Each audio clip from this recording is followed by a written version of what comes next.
Today at 4:40 p.m., the NYPD received several 911 calls of a man described as a male black wearing a brown jacket pointing what is described as a silver firearm at people on the street. 3 different 911 callers described the man with the gun pointing it at people on the street. There is video from commercial establishments along Utica Avenue that shows a man brandishing what appears to be a firearm, pointing it at people. The information I'm about to give you is preliminary, as this incident just happened a couple hours ago.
Why shot him up here?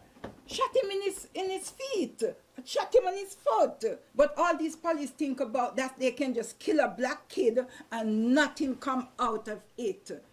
But as a black kid walking on the street and they saw him with something into his hand, his target, so they're gonna shut him down. My son is not stupid. He would have never done that. The first thing, he would have dropped it and hold his hand up. This is a snapshot of one of the locations where we see the male here pointing what believes to be a firearm at a civilian on the street. Officers responded to the corner of Utica Avenue and Montgomery Street where they encountered the suspect matching the description provided by the 911 callers. The suspect then took a 2-handed shooting stance and pointed an object at the approaching officer, 2 of whom were in uniform. This is a photo that we took from across the street seconds before the officers discharged, with the man in a stance pointing in the direction of where the officers were coming from. This is all corroborated by the videos that we have reviewed on the scene.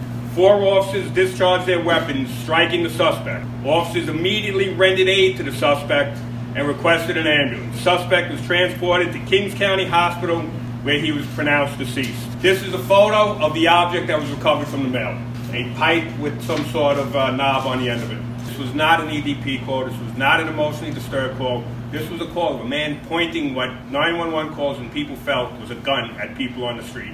When we encounter him, he turns with what appears to be a gun at the officers. 3 911 calls we have. There are 3 calls that we reviewed. All 3 calls say he is holding an object that appears to be a gun. They're not sure, but it appears to be a gun. One of the calls says it appears like he's trying to fire that gun at the people on the street. Then we want the Brooklyn District Attorney to indict and charge every officer involved in the killing of Saeed. And those men who killed our brother Saeed need to spend some time in jail. It can't just be our young people who spend time in jail for minor crimes, but they can murder our people in our community and they walk free. He's sick, you know, right in the head. He's a good person. A little bit in the head, but he's a good person.